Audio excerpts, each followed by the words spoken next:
اب ایک سوال یہ تھا کہ ہمارے جو کہ ابھی جو تعلق سے جیسا کہ فیس بک کے اور واٹس ایپ پہ اکثر دیکھا جاتا ہے کہ میسیجز جو ہے 11 لوگوں کو سینڈ کرو، آپ کی ایک جو ہے نا آپ کو خوشخبری ملیں گی اللہ کی طرف سے، یہ جو بھی سورہ ہوتا ہے یا جو بھی آیت پاک ہوتی ہے، جو بھی ایک ایسے میسیج ہوتا ہے کہ ایک سورہ ہوتا ہے یا جو کہ درود ہوتا ہے، تو اس حوالے سے کہ یہ ٹھیک رہے گا جو کہ اس کا کوئی ریفرنس نہیں ہوتا ہے کہ 11 لوگوں کو بھیج دو آپ کی دعا، اور آپ کو بھیجنا مینڈیٹری ہوتا ہے، آپ کیسے بھیجنا ہے، آپ کو اگر نہیں بھیجے تو آپ کو جو ہے نا برا آپ کے لیے ایسا ہو جائے گا، فلانا ایسا ہو جائے گا. تو اس طرح کے میسیجز آتے ہیں.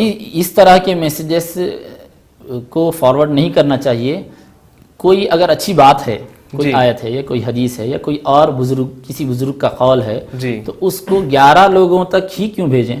12 لوگوں کو بھی بھیج سکتے ہیں، بالکل بھیج سکتے ہیں، 22 لوگوں تک بھی بھیج سکتے ہیں، بالکل 200 لوگوں تک بھی بھیج سکتے ہیں، 2000 لوگوں تک بھی بھیج سکتے ہیں. 11 لوگوں تک ہی کیوں بھیجیں؟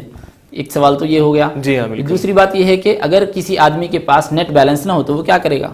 بالکل پریشان ہو جائے گا، اس کے اوپر مصیبت آن پڑے گی. نہیں، ایسا نہیں ہوتا.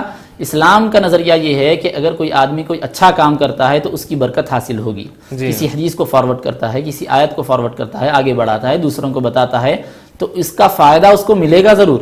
لیکن اگر کوئی شخص کسی حدیث پاک کو فارورڈ نہ کرے یا نہ کر سکے، کسی آیت کو دوسروں کو نہ بتا سکے، تو اس کی وجہ سے اس پر مصیبت نہیں آ جاتی، کیونکہ وہ جان بوجھ کر چھپا نہیں رہا ہے، اپنی مصروفیات میں ہے، وہ حدیث پڑھ لیا اور حسب سہولت بتلائے گا. لیکن 11 لوگوں کو بتانا ہی لازم ہے. اور بتانا، تبلیغ کا کام صرف میسج بھیج کر ہی نہیں ہوتا نا، وہ آف لائن بھی کسی کو بول سکتا ہے. بالکل، گھر والوں کی جس سے ملاقات کر رہا ہے، فرینڈ سرکل میں جس سے ملاقات کر رہا ہے، نماز کے لیے جب جاتا ہے تو مساجد میں محلے داروں سے ملتا ہے، احباب سے ملتا ہے، وہاں پر بھی بول سکتا ہے. سینڈ کرنے کا ہی مطلب کیا ہے؟ تو اس طرح کے میسیجز کو بھیجنا نہیں چاہیے.